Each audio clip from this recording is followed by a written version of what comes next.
हरिः ओम।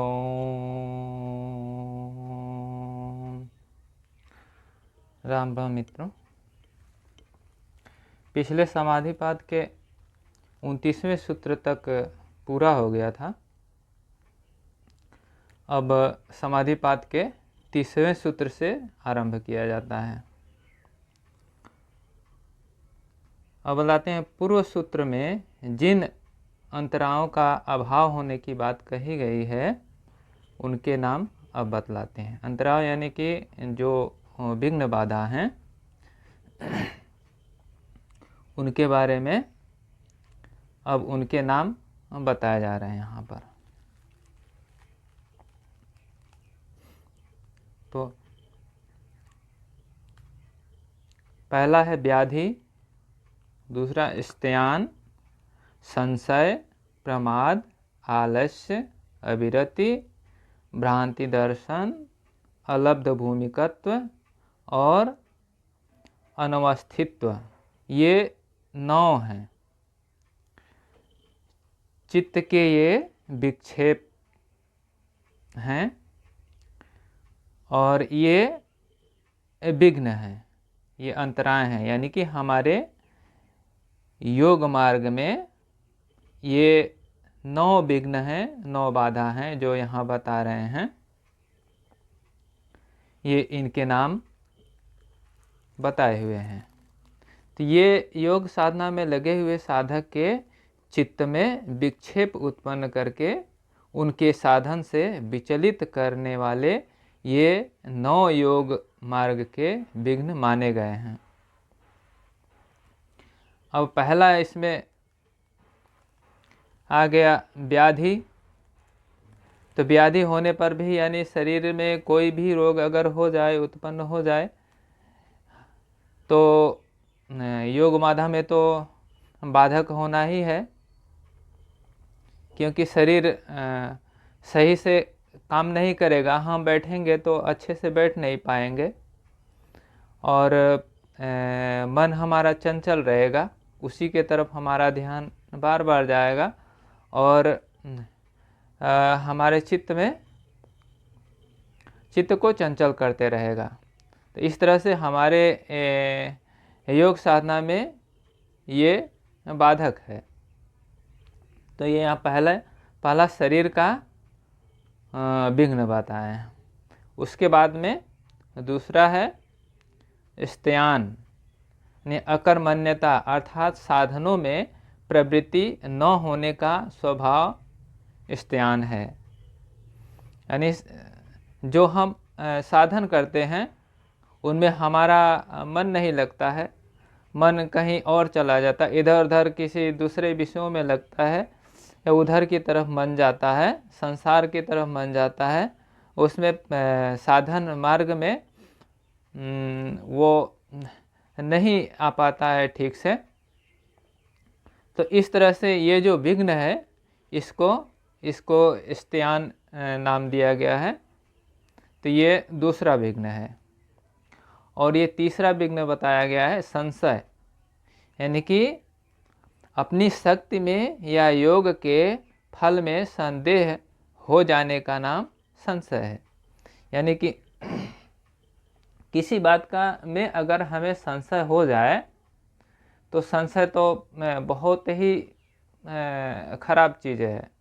संशय, अगर किसी को शंका हो जाए तो उसका तो निवारण होना बहुत ही मुश्किल हो जाता है, बहुत कठिन हो जाता है।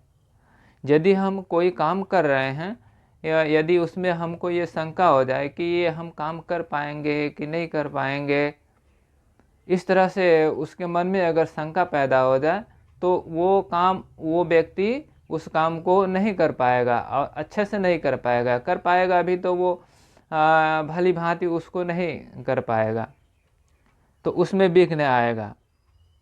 या फिर संदेह हो जाए कि जो हम ये योग साधना कर रहे हैं, ये हमारा योग साधना सही, ये मार्ग जो है ये सही नहीं है, ये सही नहीं है। इस तरह का अगर उसके मन में शंका हो कि दूसरा मार्ग तो बढ़िया है, दूसरा मार्ग अच्छा है, ये मार्ग हमें कुछ अच्छा नहीं लग रहा है, इसमें कुछ उसके प्रति शंका उत्पन्न हो जाए कि इस साधन से मेरा काम बन पाएगा कि नहीं बन पाएगा, हम इसमें सफल हो पाएंगे कि नहीं हो पाएंगे, इस तरह से अगर शंका आता है उसके मन में, तो ये भी एक तरह का बहुत बड़ा विघ्न है। तो इसको संशय नाम से बताया गया है। और चौथा है प्रमाद।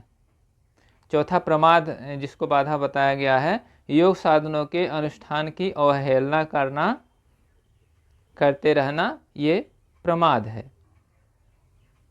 अब संशय के बाद प्रमाद बता रहे हैं।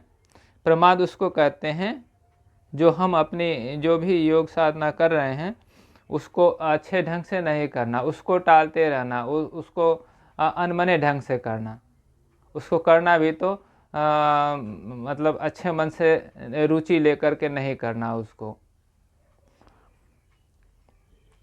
इस तरह से उसको लापरवाही के साथ करना। तो ये भी एक तरह से मतलब ये विघ्न है। अगर वो लापरवाही से करेगा, इस तरह से प्रमाद के साथ में करेगा, तो अपने लक्ष्य को मतलब प्राप्त नहीं कर पाएगा वो साधक। तो इसलिए इसको भी, ये भी एक बहुत बड़ा विघ्न इसको मानते हैं, तो इसको प्रमाद के रूप में इसका नाम प्रमाद दिए हैं। तो ये चौथा प्रमाद हो गया। और पांचवा आलस्य है। तमोगुण की अधिकता से चित्त और शरीर में भारीपन हो जाना और उसके कारण साधन में प्रवृत्ति का न होना आलस्य है। यानी कि आलस्य कब आता है हमारे शरीर में? जब हमारे अंदर तमोगुण की मात्रा अधिक हो जाती है। जब तमोगुण की मात्रा अधिक हो जाती है तो शरीर भारीपन हो जाता है, भारी भारी सा लगता है और काम करने का मन नहीं करता है। जो भी हम काम कर रहे हैं वो उसमें वो आलस्य उसको आने लगती है। इसके वजह से वो सही से काम नहीं कर पाता है और अपने साधन में वो आगे नहीं बढ़ पाता है आलस्य के कारण। तो इसलिए इसको, आलस्य को भी एक बहुत बड़ा एक विघ्न माना गया है योग साधना में। तो ये हो गया छठवां। अब पांचवा हो गया, अब छठवां हो गया अविरति। अब छठवां विघ्न अविरति बता रहे हैं। विषयों के साथ इंद्रियों का संयोग होने से उनमें आसक्ति हो जाने के कारण जो चित्त में वैराग का अभाव हो जाता है उसे अविरति कहते हैं। यानी कि जो विषय हैं, जो जितने शब्द स्पर्श रूप रस गंध, ये पांचों विषय हैं, इन पांचों विषयों का हमारे इंद्रियों से जब संयोग होता है तो उसके प्रति हमारी आसक्ति बढ़ती है। जितना जितना संयोग होगा हमारे इंद्रियों का इन विषयों के साथ में, तो इन विषयों के प्रति हमारी आसक्ति उतनी ही ज़्यादा बढ़ती जाएगी। और इस तरह से बढ़ने से क्या होगा कि उसमें चित्त में वैराग्य की कमी आ जाएगी।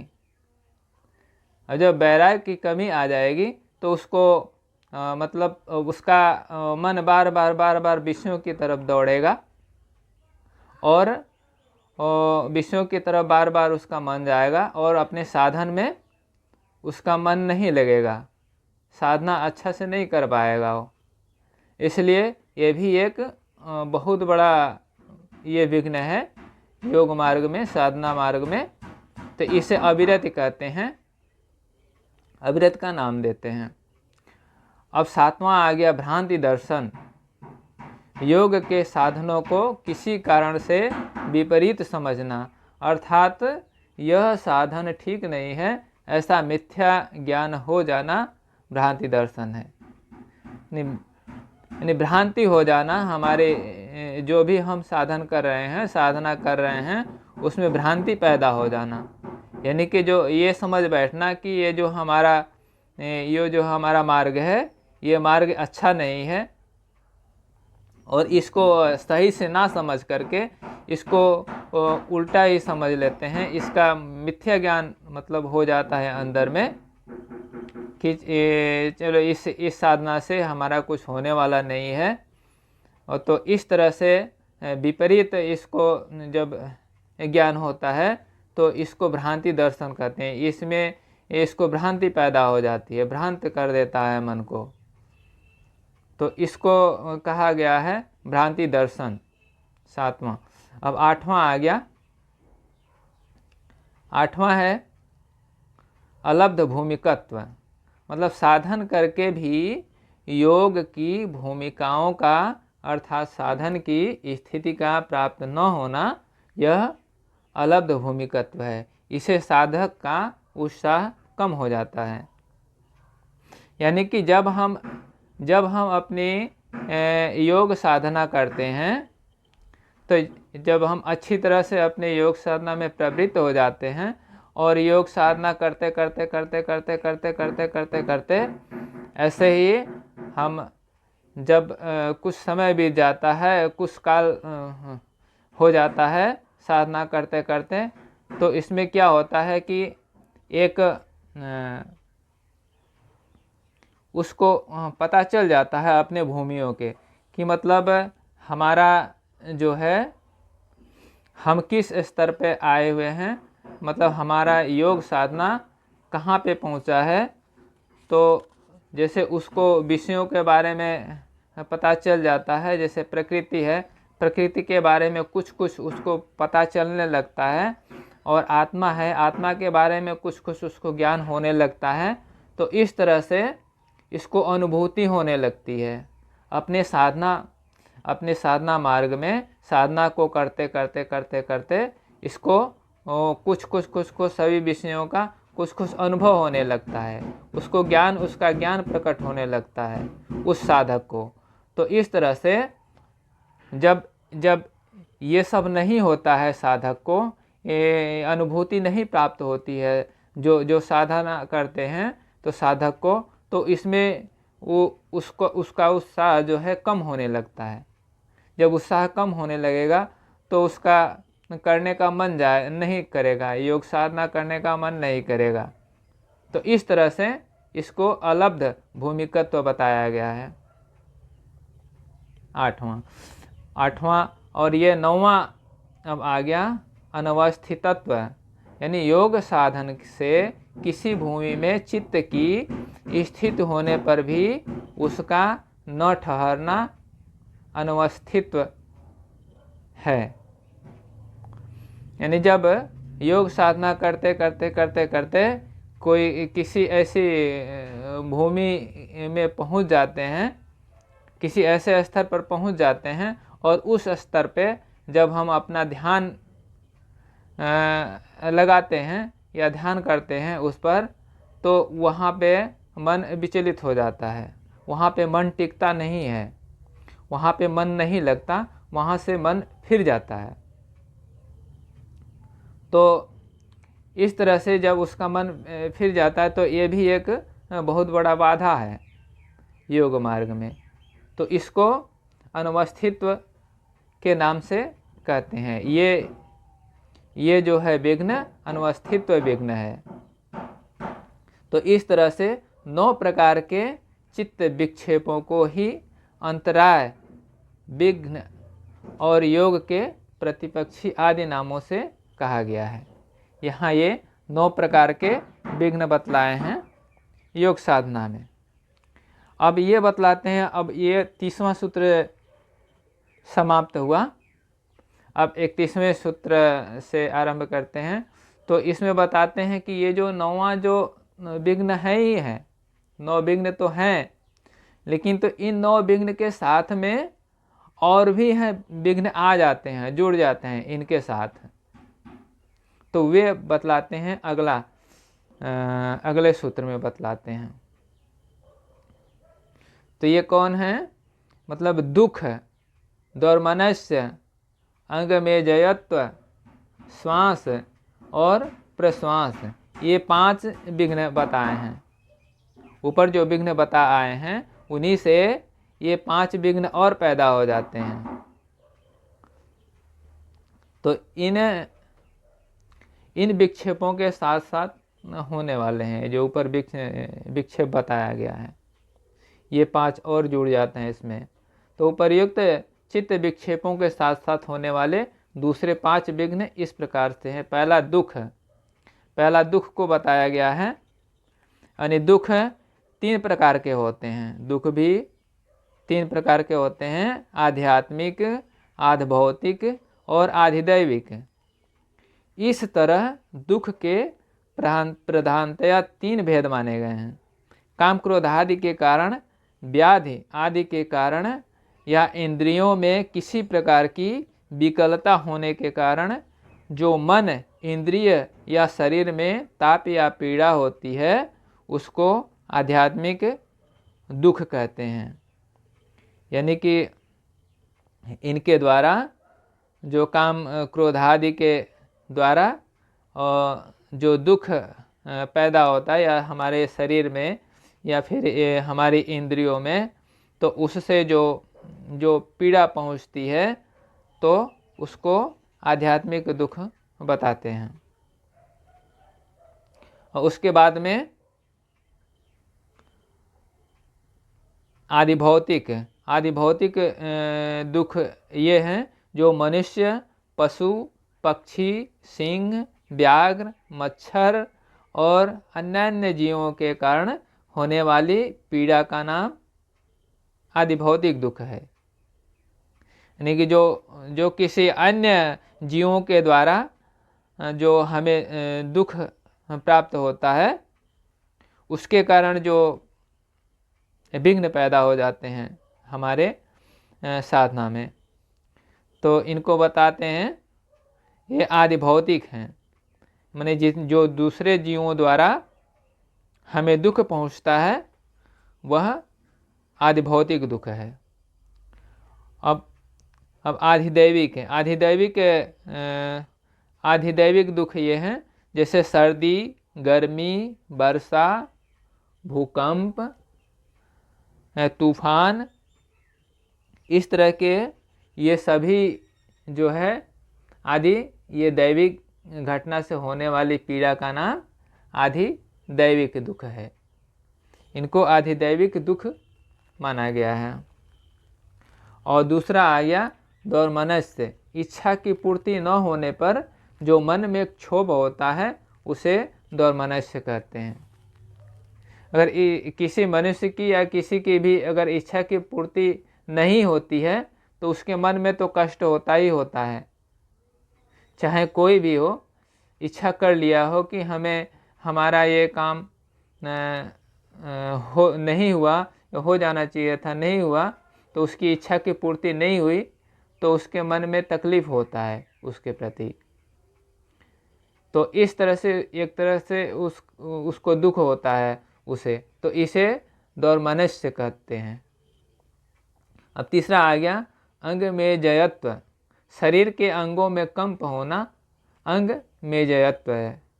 यानी कि शरीर के अंगों में कंप होना, अगर कोई इस तरह की कोई बीमारी हो जाए, किसी भी अंग में अथवा कहीं भी शरीर में रोग हो जाए, रोग उत्पन्न हो जाए, तो उसके कारण अंगों का कंपन होना, ये मेजयत्व है।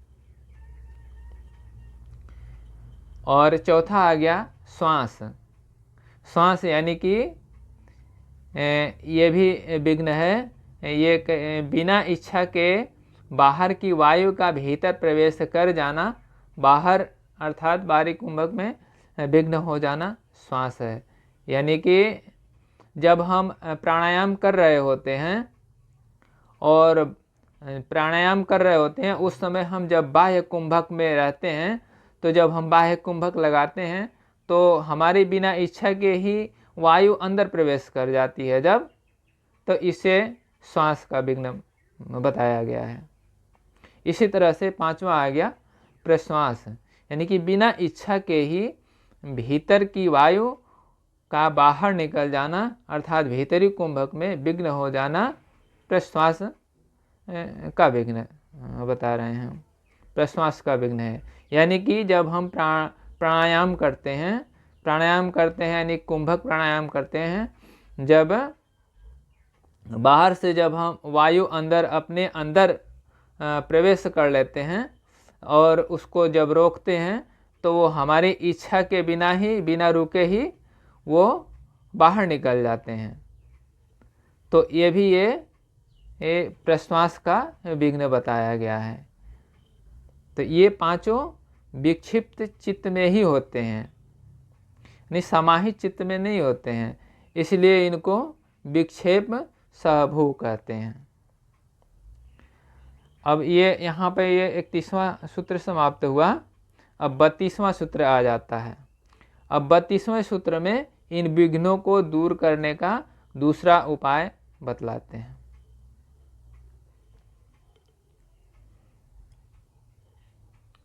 उनको दूर करने के लिए एक तत्व का अभ्यास करना चाहिए। यानी यहाँ पर बतला रहे हैं कि इन विघ्नों को दूर करने के लिए जो हमारे योग मार्ग में विघ्न हैं, तो इनको दूर करने के लिए एक तत्व का अभ्यास करना चाहिए। यानी कि उपर्युक्त दोनों प्रकार के विघ्नों का नाश ईश्वर प्रणिधान से तो होता ही है। पहले भी बताए हैं ऊपर में पहले कि ईश्वर प्रणिधान से और इनका नाश तो होता ही है। इसके सिवाय यह दूसरा उपाय बतला रहे हैं। भाव यह है कि किसी एक वस्तु में चित्त को स्थिर करने का बार बार प्रयत्न करने से ही एकाग्रता उत्पन्न होकर विघ्नों का नाश हो जाता है। अतः यह साधन भी किया जा सकता है। यहाँ पर व्याख्याकार ने इस तरह से किया हुआ है कि मतलब यहाँ पे बताया हुआ है कि किसी एक तत्व का, जबकि यहाँ पर महर्षि पतंजलि सिर्फ लिखते हैं एक तत्वाभ्यास, मतलब एक तत्व का अभ्यास। तो यहाँ पर हमारी समझ से कि वैसे तत्व तो बहुत सारे हैं, तो इन तत्वों का कोई यहाँ पर जिक्र नहीं है। यहाँ पर सिर्फ एक तत्व ही आया हुआ है सूत्र में। तो एक तत्व का अभ्यास करना चाहिए, इस तरह से बता रहे हैं। तो एक तत्व क्या है?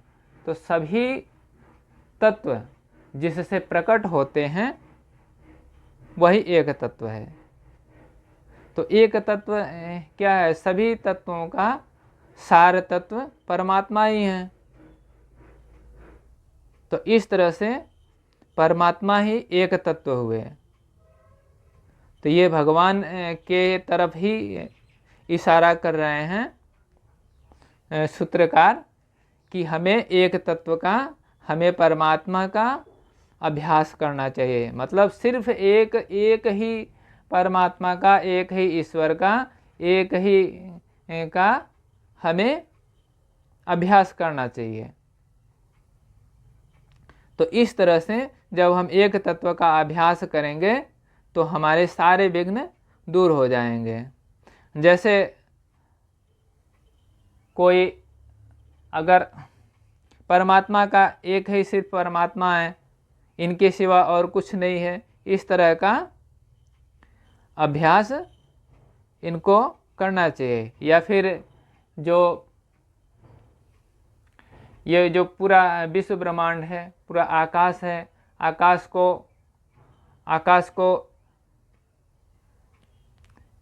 ईश्वर का रूप मान करके, पूरे आकाश को ईश्वर का रूप मान करके और उनका अभ्यास करने से भी ये सारे विघ्न दूर हो सकते हैं। क्योंकि इस सारा सृष्टि तो उनके अंदर ही है, परमात्मा के ही अंदर है। जो तो सगुण उपासक हैं, वे तो किसी चित्र या किसी मूर्ति की परमात्मा के मूर्ति का ध्यान कर सकते हैं। लेकिन जो निर्गुण वाले हैं, निराकार वाले हैं, वे इस तरह से पूरे ब्रह्मांड, पूरे आकाश को ही एक ईश्वर का स्वरूप मान करके उस एक तत्व का सिर्फ ईश्वर ही एक हैं, सिर्फ यही एक हैं, इनके सिवा और कुछ भी नहीं है। इस तरह से सारा सृष्टि सब कुछ ही परमात्मा ही है, उनका ही ये रूप है। तो इस तरह से एक तत्व का अभ्यास करते रहने से सभी विघ्न दूर हो जाते हैं। इस तरह से ये सूत्रकार का कहने का आशय है। अब ये 32वां सूत्र समाप्त हुआ। अब 33वां सूत्र आरंभ होता है। चित्त के अंतराल में राग द्वेषादि मल रहने के कारण मलिन चित्त स्थिर नहीं होता, अतः चित्त को निर्मल बनाने का सुगम उपाय बतलाते हैं। अब चित्त जब तक निर्मल नहीं रहेगा तब तक तो स्थिर कहाँ से हो पाएगा। मन को स्थिर होने के लिए इसको तो निर्मल होना ही पड़ेगा, बिना निर्मल के ये स्थित हो ही नहीं सकते। तो इस तरह से चित्त के निर्मल होने का उपाय बतलाते हैं। अब 33वां सूत्र शुरू होता है।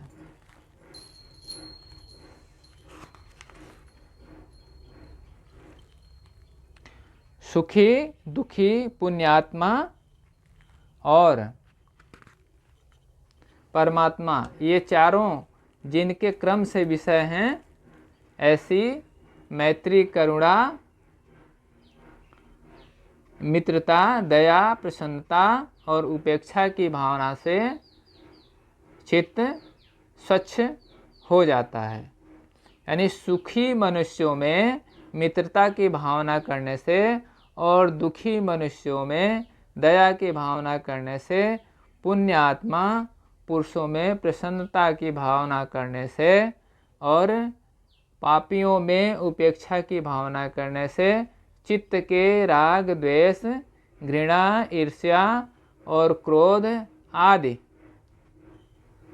मलों का नाश होकर चित्त शुद्ध, निर्मल हो जाता है। अतः साधक को इसका अभ्यास करना चाहिए। यानी कहने का भाव ये है सूत्रकार का कि जो सुखी मनुष्य हम देखते हैं, जो हमारे पड़ोसी हैं या फिर अन्य कोई है, कोई भी मनुष्य हो, यदि वो सुखी है, वो सुखपूर्वक रह रहा है, उसके अंदर प्रसन्नता है, तो इस तरह से उसको देखकर हमें प्रसन्नता की, उसके प्रति हमें मित्रता की भावना करनी चाहिए। उसे प्रसन्न देखकर आपने भी प्रसन्न का अनुभव करना चाहिए। और जो मनुष्य दुखी हैं, कष्ट में हैं, तो उनको देख करके हमारे अंदर भी मतलब दुख का अनुभव होना चाहिए। ऐसा समझना चाहिए, ओह बेचारा कितना दुखी है, इसका दुख जो है परमात्मा किसी तरह से दूर करें। तो इस तरह से उसके दुख के निवारण का भी हमारे मन में भगवान से एक तरह से प्रार्थना उठना चाहिए कि बेचारा ये दुखी है, ये इसके दुख का निवारण करे परमात्मा। इस तरह से उसके प्रति दया की भावना हमें करनी चाहिए।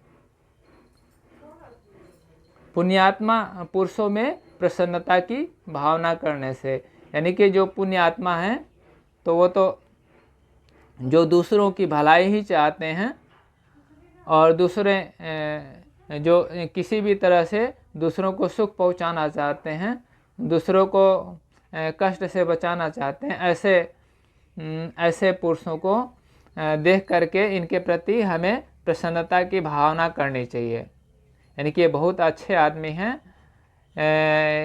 इनको देख करके हमारे मन में एक तरह से प्रसन्नता आनी चाहिए, प्रसन्नता होनी चाहिए।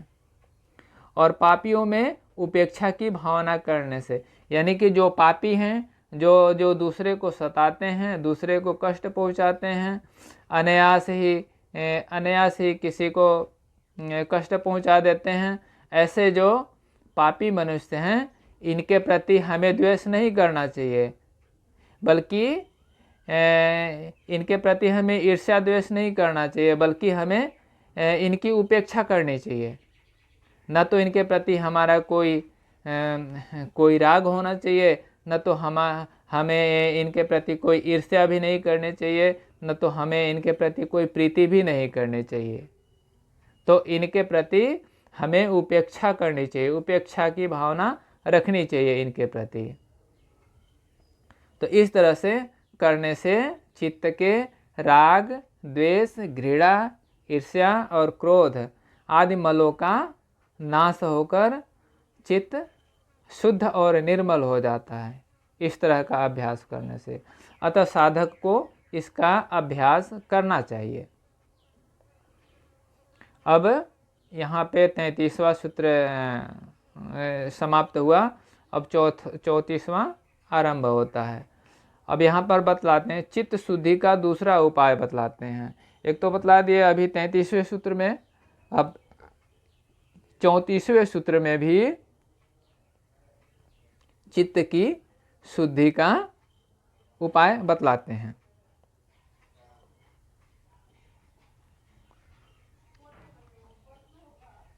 प्राणवायु को बारंबार बाहर निकालने और रोकने के अभ्यास से भी चित्त निर्मल होता है।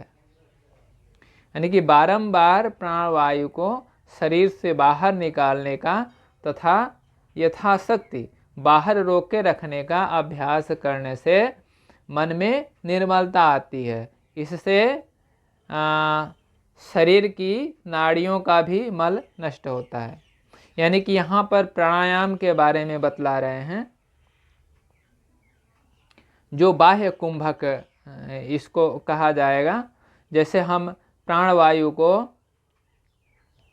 बाहर निकालते हैं और प्राणवायु को बाहर निकाल के यथाशक्ति हम उसको बाहर ही रोकते हैं।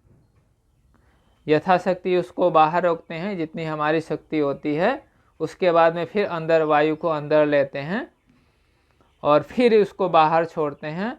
फिर इसी तरह से बाहर उसको यथाशक्ति रोकते हैं। इस तरह का प्राणायाम का अभ्यास करते हैं। तो इस प्राणायाम के बारे में यहाँ पर बतलाते हैं कि इस तरह का बार बार प्राणायाम करने से भी जो है मल नष्ट होता है। यानी कि जो हमारे नस नाड़ियों में जो मल इकट्ठा हो जाता है और उसके कारण नाना प्रकार के रोग होते हैं, तो उन मलों का इस तरह से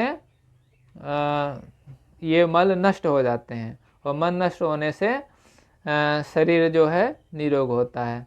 तो ये इस तरह से ये सहायक हो जाता है हमारे योग साधना में। अब ये 34वां सूत्र यहाँ पे ख़त्म हो गया। अब 35वां सूत्र आ गया। 35वें सूत्र में अब यहाँ पर प्रसंगवत चित्त की निर्मलता के उपाय बतलाकर अब मन को स्थिर करने वाला अन्य साधन बतलाते हैं। अब मन को स्थिर करने वाला साधन बतलाते हैं कि मन किस तरह से स्थिर होगा इसमें। तो ये 35वां सूत्र आ गया। अब 35वें सूत्र में मित्रों अब हम अगले वीडियो में मिलेंगे समाधिपाद के 35वें सूत्र से। तो अब यहीं पे इस वीडियो को समाप्त करते हैं मित्रों। राम राम।